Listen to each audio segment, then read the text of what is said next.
आम पढ़ुचु माँ को सत्यर क्रिया यही चैप्टर शेष लाइन था काली हृदय रे प्रेम भक्ति और समर्पण जिते बुझी पाए साधनार क्रम विकास से द्रुत और निर्दोष हुए कारण अवतरण और रूपांतर अर्थ है जुगपद भगवान कर्मवर्धमान संस्पर्श और मिलन ये एक बहुत कठिन वाक्य यहाँ ये वाक्य हूँ बहुत कठिन वाक्य से गोटे सूत्र दिखाई समग्र श्रीबंध जोगर सारांश जमी रही या पश्चात आव एक वस्तु रही माँ को रेकग्नाइज करवा जे माँ हूँ स्वयं भगवती महाशक्ति जे मनुष्य शरीर धरती तेणु समग्र आधार भितर जिते भक्ति प्रेम समर्पण वृद्धि पाइब समग्र सत्ता मध्य ये अनुभव संचारित होगा आरंभ कर तार मूल कथा यहीटा जब आम बुझा साधनार वाक्य अर्थ बुझी हम आम हृदय ही भक्ति प्रकाश पाए पाद तले प्रकाश पाएनि हाथ में प्रकाश पाएनि मुंडे प्रकाश पाएनि हृदय ही प्रकाश पाए तापर विच्छुरित हो जाए समग्र सत्तार कि चमत्कार कहते ता जदि न होकरी आम अन्न को किसी करवा ता सागर साधनार संपर्क रही हम रही कहवा एकदम भूल विभिन्न भाव में हम किंतु असल वस्तु है हृदय रे प्रेम भक्ति समर्पण वृद्धि पाइब ताहले साधना से द्रुत हम क्रम विकास साधना द्रुत हम निर्दोष हम निर्दोष कहीं कहते निर्दोष अर्थ है अन्य वस्तु मिसबनी से अन्य अज्ञानता से मिसबनी अवतरण और रूपांतर अर्थ है जुगपथ भगवान क्रमवर्धमान संस्पर्श मिलन आम भगवान को चाहूँ भगवान संगे मिलन आम चाहूँ भगवान संगे मिलन चाहिए साधारणतः व्यक्ति ये अटकी जाए यह ही घटे हृदय रे भगवान उपस्थिति अनुभूत हुए स्पष्ट अनुभूत हुए माँ वर्णना करसी पार्थिव वस्तु अपेक्षा आहरी स्पष्ट हो भगवान उपस्थिति हृदय भितर से उपस्थिति प्रति एक चमत्कार भाव में विशाल भाव में प्रेम भक्ति उत्पन्न हुए हृदय रे माँ उपस्थिति अनुभव से उपस्थिति प्रति माँ प्रति गभीर प्रेम विशाल प्रेमर अनुभव से प्रेम धीरे धीरे ता भीतर आकुलता थाए निजक देदेवाई माँ चरण में जी माँ हृदय अच्छा यही प्रेमर अनुभव केवल हृदय में सीमाबद्ध हो रहे नहीं यह व्यापिया को आरंभ करे व्यक्तित्व अन्य अंगरे प्रत्येक अनुभव प्रेमर अनुभव परिणत हुए प्रत्येक अनुभव भितर यही संकल्प आसे मो निजक माँ चरण देदेवी ये हूँ महार्घ्य वरदान भगवान जदि किसी देवे यहीटा ही मागी ना दरकार कही जे दशरथ कौशल्या पूर्व जन्म तपस्या करते भगवान को भगवान दर्शन देले कहले कौन कौन दरकार तुम से कहले से सुख से भक्ति से सुख से गति से भगति से निज चरण सने हूँ से विवेक से रहनी प्रभु कृपा करी मई दई से भक्ति दिय से समर्पण भाव दिय चरण सने तुम चरण स्नेह दिय रहनी हूँ जे मु तमर हो जाइए भाव मत सब दिय भगवान के तो सब मागिने आउ कौन दरकार तर ये हूँ सिक्रेट ये हूँ सिक्रेट ऑफ सिक्रेट जे आम साधना करचु आउ कि स्कूल तैयारी करने नुहे पाठ्यक्रम तैयारी करने नुहे माँ होगापी आम साधना करचु से कर्मर स्फुरण आसो कर्मर स्फुरण कौट आसो माँ सागे एक मिलनर अनुभव भितर कर्मर स्फुरण आसो कर्म स्फुरण हेले कौन कह ना से ही जहाँ चाहिए आमर प्रेम द्वारा भक्ति द्वारा समर्पण द्वारा समग्र व्यक्तित्व एभली एक संपदर एभली एक भावर अधिकारी हो जहाँ भगवती इच्छा हे ता आमर कार्य परिणत हम। यही भाव में आमर सकल अंश को से निजर बोली ग्रहण करेंगे। केते बड़ भाग्य जितेबाला आमर समग्र अंश को भगवती निजर बोली ग्रहण करेंगे, ये मोर बोली कहीपर। यह ही है आम साधनार मूल सिद्धांत। सुंदर लिखिले यह स्पष्ट जे एठारे दुईटी गुरुत्वपूर्ण विषय है हृदय और मनर पश्चात और ऊर्ध्वे अबा थिबा वस्तु समय प्रति हृदय केन्द्र मानस केन्द्र उन्मीलन। दुईटा बड़ कथा है जे हृदयर पश्चात जो गभीरतम अंश रही से किसी एक विशाल सतार लुचिक रही। मस्तक ऊर्ध्वे से रही। जदि हृदय भितर आम काली पढ़ुल से विषय जदि कौ ना कौ बाटे मझीर पर्दाटा उठे दिजाए, पर्दाटा उठे दिगले आम जहाँ को खोजुचु सम्मुखें आसी रहीजु। से कहते कारण हृदय चैत्य पुरुष प्रति उन्मोचित हुए, मानस केन्द्र गुड़िक उच्चतर चेतना प्रति उन्मोचित होती। हृदय कौन हुए ना चैत्य पुरुष प्रति उन्मोचित हुए। चैत्य पुरुष प्रति उन्मोचित हबार माने कौन? ता माने होची एक विशाल प्रेम, विशाल आकुलता, गभीर विश्वास, अद्भुत निर्भरता। अद्भुत कारण जो निर्भरता एगेन्स्टे विश्वास एगेन्स्टे किसी भी कहुनी। यदि समग्र पृथ्वी आसिक कहे मिछ बोली, समस्त पृथ्वी सबू वीआईपी मैंने एकाठी कहते यहाँ मिछ बोली, ताहले हृदय जान ठीक ता ही कर विश्वास निर्भरता यही धरण ही हम। जदि यह हुए जदि चैत्य पुरुष उन्मोचित होती हृदय प्रति, हृदय सत्ता प्रति, मानस केन्द्र गुड़िक उच्चतर चेतना प्रति उन्मोचित होती। जे भितर मस्तिष्क जहाँ सब रही अन्य केन्द्र जहाँ रही जो आम चिंता करुचु, जो जगार आम चिंता करम भितर से जगह जदि आम भितर आम डिटेक्ट कर मोर चिंता गुड़िक बाहर से साधारणतः कौन हुए प्रोसेसटा कौन से करती ना प्रोसेस होची जो जगार चिंता होची ताको चुप करिया कहते चुप करिया। चुप करिया हेले ए नीरवता भितर ढांकुणीटा खोली जाए, मिले जाए ढांकुणीटा एवं मन कौन करे जोटा जो अंश चिंता होता है ता उच्चतर चेतना प्रति उन्मोचित भाव को आरंभ करे। अच्छा प्रथम उन्मीलन घटे हृदय एकाग्र रहा द्वारा। चैत्य पुरुष प्रति जो खोली जा भावटा आसे केमिति ना हृदय कन्स्टाटली एकाग्र होता ताकू वर्णना कर अन्य भाव में आम रूपांतर जगह नाम जप बही पढ़ू से कौन कहुई ना माँ का नाम जप कर कौटी कर ना हृदय कर। हृदय स्पंदित केते सब साइकोलोजिकली कहुई साइकोलोजिकल कहीं कहुच्छी ता कारण हूँ गोटे लोक टू आउ गोटे लोक तफात। ये हूँ आम काम काम बाहर नुहे बहु व्यक्ति आसी जदि आमको प्रशंसा करती से आम पैसा टिकर लाभ हेनी। आध्यात्म दृष्टि पैसा टिकर लाभ हेनी। पृथ्वीर सब बड़ बड़ लोक मैंने आसी आम पातले प्रणाम करके आमको फूलमाला दिखती पैसा टिकर आध्यात्म दृष्टि लाभ हेनी।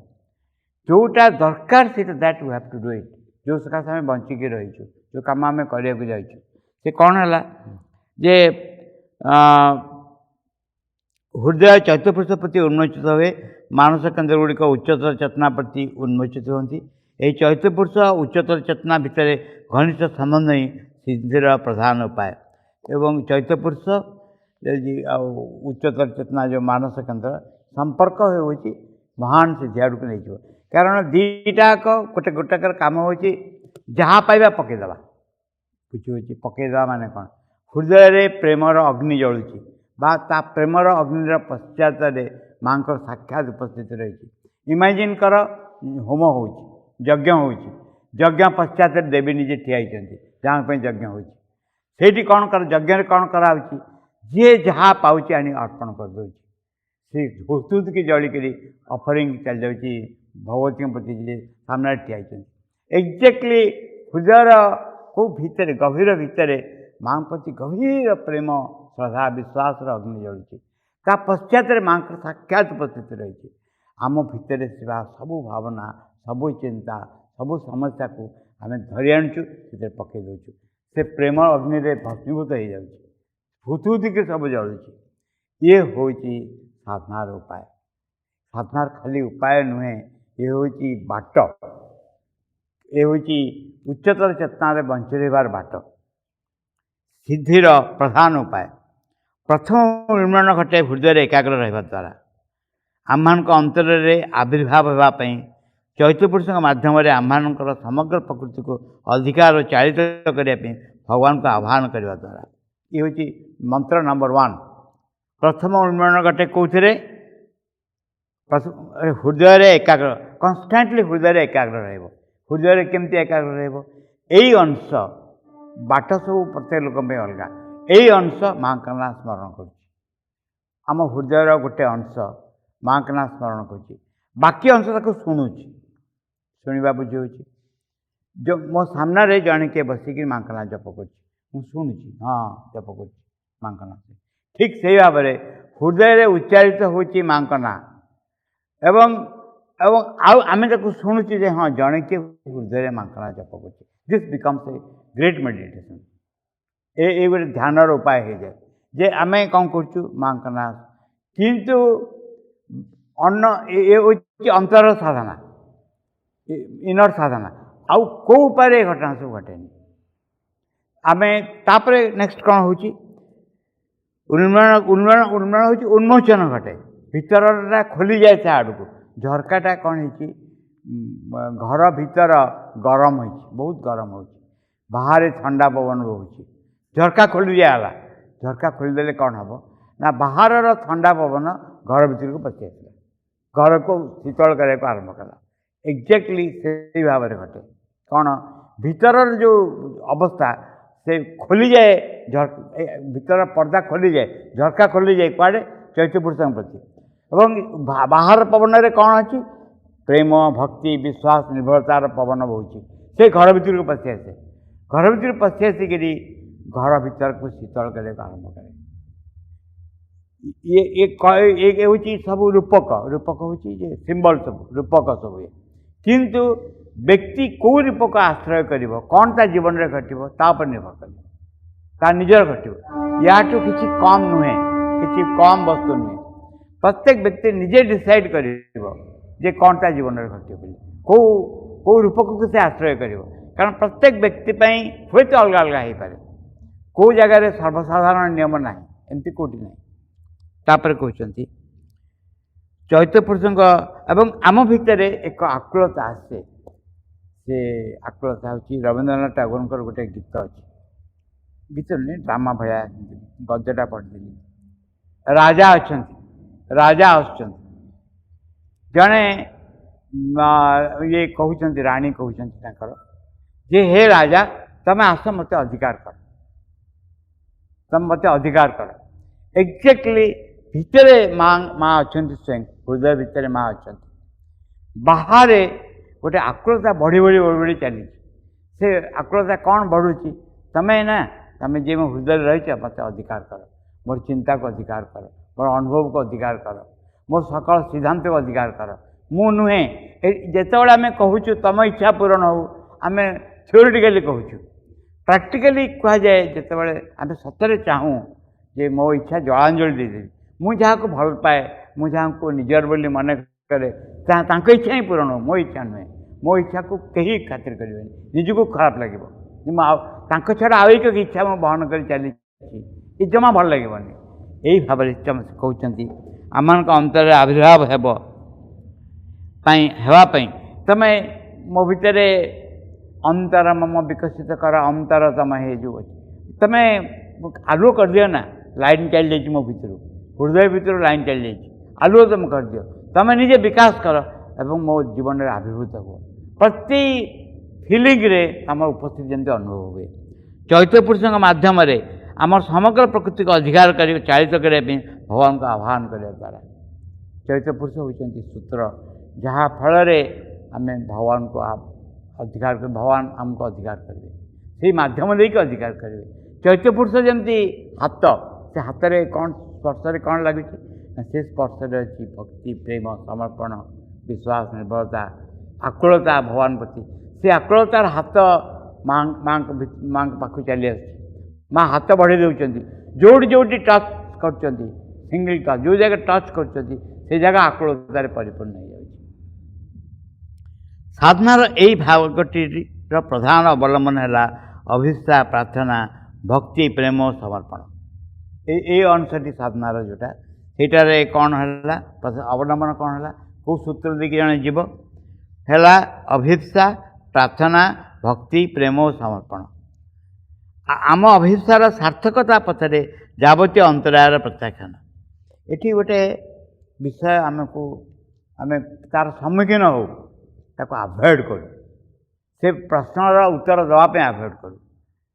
ସେ ପ୍ରଶ୍ନ ହେଉଛି ସତରେ ଆମେ କହିଲେ କିଏ ଶୁଣନ୍ତି ନା ନାହିଁ?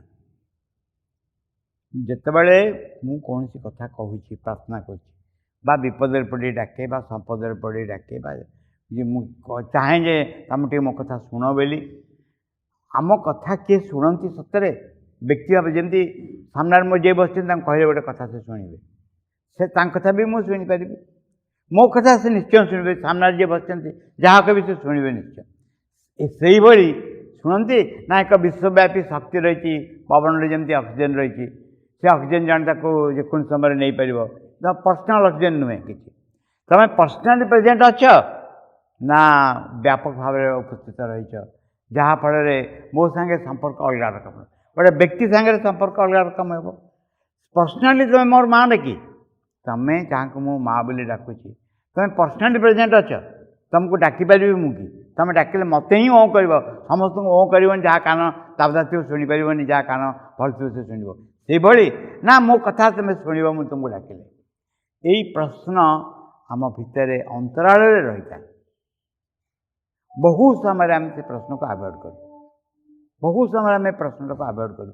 ଆମେ ସେ ପ୍ରଶ୍ନର ଉତ୍ତରଟା ଶୁଣିବାକୁ ଚାହୁଁନି, ଖାଲି ନେଗେଟିଭ୍ ହେଇଯିବ, ଆମ ସବୁ ଅବସ୍ଥା ହେଇଯିବ। But she is concretely present. What she is concretely present? Personally ମୋ ପାଇଁ ମୋ ମା ମୋ ଭିତରେ ରହିଛନ୍ତି, ମୋ ମା ମୋ ଭିତରେ ରହିଛନ୍ତି। Concretely she is present, she is aware of everything. ସେ ସବୁ ବିଷୟରେ ସଚେତନ ଅଛନ୍ତି, ଜାଣନ୍ତି, ଶୁଣନ୍ତି, ମୋ ଉପରେ ଆଖି ରଖିଦେଇଛନ୍ତି। ମୋ ଆଖିଟା ଏମିତି ରଖିଛନ୍ତି, ମୁଁ କ'ଣ କରୁଛି ନ କରୁଛି ଦେଖାହେଉଛି, ଯିଏ ମୋ ହୃଦୟରେ ରହିଛନ୍ତି। ଯଦି ମୋ ଭିତରେ ବ୍ୟକ୍ତିଗତ ଭାବରେ ମା ଉପସ୍ଥିତ ରହିଛନ୍ତି, ଆଇ କ୍ୟାନ୍ କମ୍ୟୁନିକେଟ୍ ୱିଥ୍ ହର୍, ମୁଁ ତାଙ୍କ ସାଙ୍ଗେ କମ୍ୟୁନିକେସନ୍ କରିପାରିବି, କଥାବାର୍ତ୍ତା କରିପାରିବି। ଏବଂ ମୋର ଛୋଟ ଛୋଟ ପ୍ରୋବ୍ଲେମ୍ ଯାହା କେହି ବି ଜାଣନ୍ତିନି ସେ ଜାଣିଛନ୍ତି। ଏବଂ ମୋ ପ୍ରୋବ୍ଲେମ୍ ଯେତେବେଳେ ମୁଁ ତାଙ୍କ ଆଗରେ କହିବି, ସେ ମୋତେ ପ୍ରତ୍ୟାଖ୍ୟାନ କରିବେନି, ହସିକି ଉଡ଼େଇ ଦେବେନି, ସିରିୟସଲି ଶୁଣିବେ, ସିରିୟସଲି ଶୁଣିବେ। ଯେଉଁ କଥାକୁ ଅନ୍ୟମାନେ ମୋର କେହି ବୁଝିପାରନ୍ତିନି ସେ ବୁଝିବେ, କାରଣ ସେ ମୋର ମା ଏବଂ ଆଉ କେଉଁଠି ନାହାନ୍ତି, ହୃଦୟରେ ରହିଛନ୍ତି, ଯେ ସବୁ ଜିନିଷ ଜାଣୁଛନ୍ତି, ସବୁ ଜିନିଷ ଶୁଣୁଛନ୍ତି। ସେ ଆସି କହୁଛନ୍ତି, ଏଇଟା ହେଲା ଗୋଟେ ଆମ ଅଭିସାର ସାର୍ଥକତା ପଛରେ ଯାବତୀୟ ଅନ୍ତରାୟର ପ୍ରତ୍ୟାଖ୍ୟାନ। ସେକେଣ୍ଡ ପର୍ସନଟା ଯେଉଁଟା ୟା ସାଙ୍ଗରେ କହିଲେ ଯେ ଯାହା ଯାହା ମୋତେ ତୁମଠୁ ଦୂରେଇ ନେଇଯିବ, ମୁଁ ସେ ଜିନିଷ ମୁଁ ଚାହେଁନି। ଏଇ ଭାବରେ to fall in love with the divine, ଭଗବାନଙ୍କର ଭଲ ପାଇବାରେ ପହଞ୍ଚିଯିବା, ଭଗବାନଙ୍କ ଭଲ ପାଇବାକୁ ନିଜର କରି ନେବା, ଇଏ କମ୍ ବଡ଼ କଥା ନୁହେଁ, ଇଏ ହେଉଛି ବହୁତ ବଡ଼ କଥା ଏଇଟା। ତେଣୁ ମୁଁ ଜାଣିପାରିବି ଯେ ମୋର କେଉଁ କେଉଁ ଜିନିଷକୁ ତ୍ୟାଗ କରିବାକୁ ପଡ଼ିବ। ଥାନ୍ତି ଲୋକ ଯେ ତୀର୍ଥ କରିକି ଯାଆନ୍ତି, ଫେରିଲା ବେଳକୁ ଗୋଟେ ଜିନିଷ ଛାଡ଼ି ଦିଅନ୍ତି, ଯାହାର ମୁଁ ଜଗନ୍ନାଥ ଦର୍ଶନ ପାଇଁ ଗଲି ବା ଦୂରକୁ ଗଲି, ପାଖରେ କେହି ଇଚ୍ଛା କରନ୍ତିନି, ମୁଁ ଦୂରକୁ ଯାଇକି ଆସିଲି, ତାପରେ ସାରୁ ଖାଇବା ଛାଡ଼ିଦେଲି, ବା ଚିଙ୍ଗୁଡ଼ି ଖାଇବା ଛାଡ଼ିଦେଲି, ବା ପାନ ଖାଇବା ଛାଡ଼ିଦେଲି, ଏମିତି ଗୋଟେ କିଛି ଗୋଟେ କ'ଣ ଛାଡ଼ି ଦିଅନ୍ତି। କାହିଁକି କାହାକୁ ଜିନିଷ ଛାଡ଼ନ୍ତି? ଯାହା ପ୍ରତି ତୁମର ନିଜର ବେଶୀ ଲୋଭ ଥିବ ସେଇ ବସ୍ତୁକୁ ସେମାନେ ଛାଡ଼ନ୍ତି। ଏକ୍ଜାକ୍ଟଲି ସେଇ କଥା ଏଠି ଘଟେ। ଯେତେବେଳେ ଆମେ ଆମ ଅନ୍ତର ଦେବତାଙ୍କ ସମ୍ପର୍କରେ ଆସିବାକୁ ଆରମ୍ଭ କରୁ, ବାଧା ଦିଏ ଆଉ କିଛି ଏକ ବସ୍ତୁ ଯାହାକୁ ଆମେ ହାତ ପକାଇ ଜାବୁଡ଼ିକି ରହିଛୁ, ଆମକୁ ତାକୁ ପ୍ରତ୍ୟାଖ୍ୟାନ କରିବାକୁ ପଡ଼ିବ, କାରଣ ସିଏ ମୋତେ ଅନ୍ତର ଦେବତାଙ୍କ ପାଖରୁ ଦୂରକୁ ନେଇଯାଆନ୍ତି। ଏସବୁ ବସ୍ତୁ ତାଙ୍କୁ ଛାଡ଼ିବାକୁ ପଡ଼ିବ। ମୁଁ ଠିଆ ବି ମନେକର ତାଙ୍କ ପାଖରେ ଠିଆ ହେଇ କହିବି ଯେ ସେ ପଚାରିବେ କରେ ଏ ଇଡ଼ିଅଟ୍ ତୁ ମୋର ନା ଏ ସେ ବସ୍ତୁ ଯାହାକୁ ଧରିଛୁ ହାତରେ ସେ ମୋର ଠିକ୍ ମୁଁ ହେଉଛି କାହାର ମୁଁ ତୋର ତୁ ଯଦି କହୁ ଯେ ମୁଁ ହେଉଛି ତୋର ବୋଲି ଅନ୍ୟ ହାତ ହୁଗୁଳା କରିବାକୁ ପଡ଼ିବ ଯେମିତି ହାତରୁ ଖସିଯିବ। ତା ଅର୍ଥ ହେଉଛି ଆମେ ଇମ୍ପୋର୍ଟାନ୍ସ ଦେବା ମାଆଙ୍କ ପ୍ରେଜେନ୍ସକୁ, ଆମେ ଆଉ କାହାକୁ ଇମ୍ପୋର୍ଟାନ୍ସ ଦେବା। ମାଆଙ୍କ ପ୍ରେଜେନ୍ସ ବକ୍ତୃତାର ବିଷୟ ନୁହେଁ, ମାଆଙ୍କ ଉପସ୍ଥିତି ବହୁତ କହିବାର ବିଷୟ ନୁହେଁ, କଳ୍ପନାର ବିଷୟ ନୁହେଁ। It is as concrete as possible. ମା ନିଜେ କହିଛନ୍ତି ଯେ ବାହାର ଯେକୌଣସି ବସ୍ତୁ ଅପେକ୍ଷା ମ୍ୟାଟେରିଆଲ୍ ବସ୍ତୁ ଅପେକ୍ଷା ତାଙ୍କର ଉପସ୍ଥିତି ଆହୁରି ବାସ୍ତବ। ଏଇଟା ହେଲା ପ୍ରଥମ ଉନ୍ମିଳନ। ଦ୍ୱିତୀୟ ଉନ୍ମିଳନ ଘଟେ ମସ୍ତକରେ, ପରେ ମସ୍ତକ ଊର୍ଦ୍ଧ୍ୱରେ ଚେତନାକୁ ଏକାଗ୍ର କରିବା ଦ୍ୱାରା ଏବଂ ସତ୍ତା ମଧ୍ୟରେ ଭାଗବତ ଶାନ୍ତି ଶକ୍ତି ଜ୍ୟୋତି ଜ୍ଞାନ ଆନନ୍ଦର ଅବତରଣ ପାଇଁ। ଦ୍ୱିତୀୟଟା କ'ଣ ହୁଏ ଏଇଠି ଆମର ଟିକେ କନଫ୍ୟୁଜନ୍ ଥାଏ ବିଭିନ୍ନ ସମୟରେ, କିନ୍ତୁ ତା ଆନ୍ସର ହେଉଛି ଇଟ୍ କମ୍ସ ବାଇ ଇଟ୍ ସେଲ୍ଫ। ଜଣେ ଚେଷ୍ଟା କରି କିଛି କରେନି। ପ୍ରଥମଟାରେ ଆମର ପ୍ରକୃତି ଥାଏ, ଇମୋସନାଲ୍ ପ୍ରକୃତି ଥାଏ, ତାକୁ ବ୍ୟବହାର କରାଯାଏ ପ୍ରତ୍ୟେକଠାରେ। ମାଙ୍କ ପ୍ରତି ଶ୍ରଦ୍ଧା ଭକ୍ତି ବିଶ୍ୱାସ ସମର୍ପଣ ଭାବଟା ହୃଦୟରେ ଏକାଗ୍ର ହେବା ଦ୍ୱାରା ବଢ଼ିବାକୁ ଆରମ୍ଭ କରେ। ସାଧାରଣତଃ ବ୍ୟକ୍ତି ଥାଏ କିଛି ଭାବଗତ ବ୍ୟକ୍ତି ଥାଏ, ଭାବପ୍ରବଣ ଥାଏ, ଭାବପ୍ରବଣତାକୁ ମାଙ୍କ ଚରଣ ତଳେ ଅର୍ପଣ କରିକି ସେଇଟା ବଢ଼େଇବାକୁ ପଡ଼େ ମାଙ୍କ ପ୍ରତି। ଦ୍ୱିତୀୟ କ୍ଷେତ୍ରରେ ଆଉ ଏକ ଘଟଣା ଘଟେ ଯେ ଚେତନା ମାନେ କ'ଣ ଏଠି ଫିଲିଂ ଅଫ୍ ପର୍ସନାଲ୍ ଏକ୍ଜିଷ୍ଟେନ୍ସ ବୁଝିହେଉଛି। Feeling of personal existence becomes the head ବା ମସ୍ତକ ଊର୍ଦ୍ଧ୍ୱରେ। ମୁଁ ସେଇ ଜାଗାରେ ରହିଛି, ସେଇଠୁ ରହିକି ଦେଖୁଛି ବାକି ଜିନିଷ। ଅନ୍ୟ ଜାଗାରେ ହୃଦୟ ଭିତରେ ମୋର ସ୍ଥିତି ଥାଏ, କିନ୍ତୁ ଏ କ୍ଷେତ୍ରରେ ସ୍ଥିତି ଥାଏ ମସ୍ତକ ଊର୍ଦ୍ଧ୍ୱରେ। ଯାହାଫଳରେ ଯେତେବେଳେ ସେଇ ଅଂଶ ଶାନ୍ତ ହୁଏ ସେତେବେଳେ ଊର୍ଦ୍ଧ୍ୱର ଶାନ୍ତି ଶକ୍ତି ସାଙ୍ଗରେ ସମ୍ପର୍କ ସ୍ଥାପନ ହୁଏ। ତା ସେ କହୁଛନ୍ତି ସତ୍ତା ମଧ୍ୟରେ। ଆଚ୍ଛା, ପ୍ରଥମ ଶାନ୍ତି କିମ୍ବା ଉଭୟ ଶାନ୍ତି ଓ ଶକ୍ତିର ଅବତରଣ ପାଇଁ ଏବଂ ସ୍ପଷ୍ଟ ମଧ୍ୟରେ ଏହି ସତ୍ତା ମଧ୍ୟରେ ଭାଗବତ ଶାନ୍ତି ଶକ୍ତି ଜ୍ୟୋତି ଜ୍ଞାନ ଅବତରଣ ପାଇଁ ଏକାଗ୍ରତା ଆସେ। ପ୍ରଥମେ ଶାନ୍ତି କିମ୍ବା ଉଭୟ ଶାନ୍ତି ଓ ଶକ୍ତିର ଅବତରଣ ପାଇଁ ଏକ ଅଭିପ୍ସା ଆହ୍ୱାନ ନିରନ୍ତର ସଂକଳ୍ପ ଦ୍ୱାରା ଜଣେ ଲୋକ ଭ୍ୟାରିଏବୁଲ୍ ଏକ୍ସପିରିଏନ୍ସ ହୁଏ। ଜଣେ ଲୋକ ଏ ଚାବିଟାକୁ ଉଠେଇ ପାରୁନି, ଗୋଟେ ଏକଦମ ଚାବିଟା ମନେକର 5 କିଲୋ 10 କିଲୋର ହେଇଛି, ଜଣେ ଲୋକ ତାକୁ ଉଠେଇ ପାରୁନି। ସେଠି କ'ଣ ହେଲା, ଆଉ ଜଣେ ଆସିଲା ତା ହାତଟାକୁ ଧରିଲା, ତୁ ଧର ଚାବିଟାକୁ, ଧରିଲା ଉଠେଇ ଆସିଲା, କେବଳ ହାତକୁ ଧରିଲା। ଏକ୍ଜାକ୍ଟଲି ଆଉ ଏକ ଘଟଣା ଘଟେ ସତ୍ତାରେ। ଯେଉଁ ଦୋଷ ଦୁର୍ବଳତା ଯେଉଁ ଅସୁବିଧା ଆମେ ନିଜେ ଦୂର କରିପାରୁନି, ମାଙ୍କ ଶକ୍ତିକୁ ଆହ୍ୱାନ କଲା ପରେ ସାମର୍ଥ୍ୟ ରୂପରେ, ସାମର୍ଥ୍ୟ ଶବ୍ଦ ବୁଝିହେଉଛି, ସାମର୍ଥ୍ୟ ଶବ୍ଦ ହେଲା କ୍ୟାପାବିଲିଟି, ଶକ୍ତି, ସେ ରୂପରେ ଆସିକିରି ସେ ଦୋଷ ଦୁର୍ବଳତାକୁ ଦୂର କରିଦିଅନ୍ତି।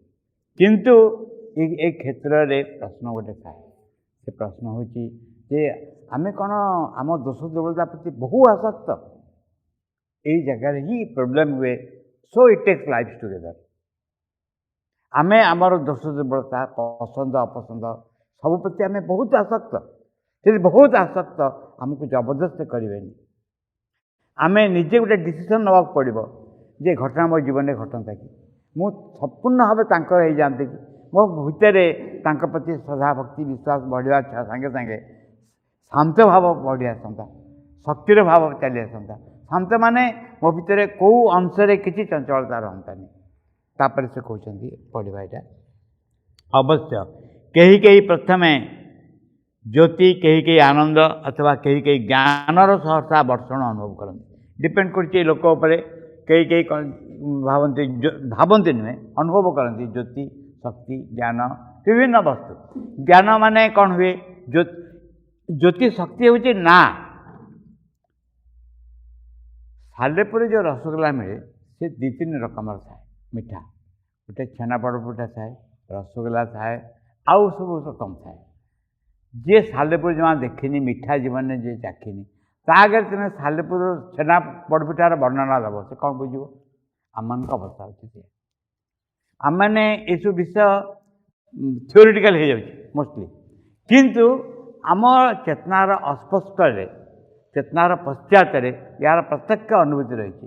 ସେଥିପାଇଁ आमको आम किसी कल्पना करिपारछु किसी भल भी लगुच आम पढ़ा से पोर्शनटा केतेक चेतना प्रथमे एपरी उन्मुक्त हुए जे ता सेमानक निकटरे ऊर्ध्वस्थित विराट सीमाहीन निरवता शक्ति ज्योति आनंद को प्रकाश करे तापर से एसबू मध्य को आरोहण करती कि एसबू से निम्नतर प्रकृति मध्य अवतरण करने को आरंभ करती केते भितर आम मस्तक ऊर्ध्वे एसबू वस्तुर अवस्थित रही प्रथम हुए गोटे परसेप्शन परसेप्शन बुझे परसेप्शन माने कौन आभास गोटे आभास हुए जे एसबू जिन अच्छा द्वितीय कथा हुए जे निजे भीतर गोटे इच्छा जागृत हुए ताको संकल्प बोली कहुई एसबू जिनस जदि मो भीतर अवतरण कर मुझे देखे एपट साइड्रे विशाल समुद्र रही अन्न साइड्रे शुखिला भूई रही गोटे साइड्रे शांति शक्ति आनंद रही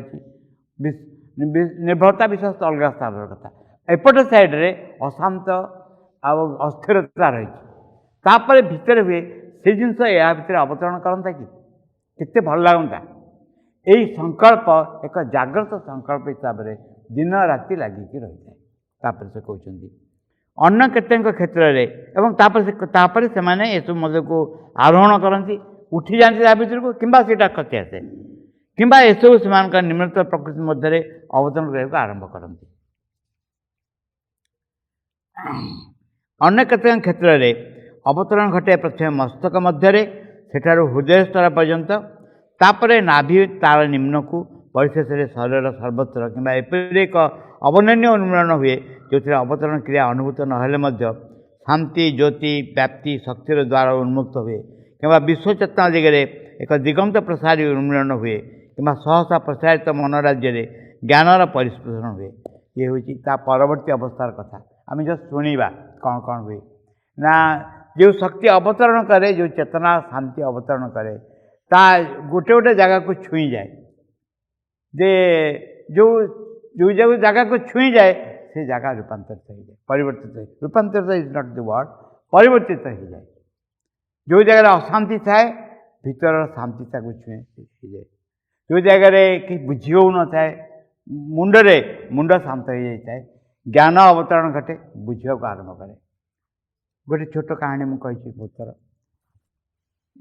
जड़े गुरु शिष्य को देले यहाँ कहानी सत्य कथा कारण जहाँ जीवन में घटी सी आज जन कही सी आसी मत कहले गुरु शिष्य को गोटे बही दे पढ़ाई कहले यहाँ पढ़ कौ बही मुझे जानी से 5 दिन खंड पर कहले आज्ञा किसी भी बुझीपारनी कहले ठीक अच्छे यही मंत्रटा निह जप कर जप कले 7-8 दिन पर पूरा बही बुझा आरंभ करे ये जो भागे बुझी हुए मुंडरे से जगह जदि ज्ञानर स्पर्श हुए ताले बुझा संभव पड़े जदि ताहा हुए ताले आम जदि ये विश्वास आंतरिकता सह आम चाहबू जे आम गोटे नुआ व्यक्तित्व हो नुआ अनुभव प्राप्त हो आम जीवन में कहीं न घटब आम कौन चाहूँ कौन सी संस्थार बड़ ऑफिसर होगापी चाहूँ बहु व्यक्ति द्वारा प्रशंसित होगापी चाहूँ ना ये एक दिव्य व्यक्तित्व परिणत होगापी चाहूँ बा ए जीवन रे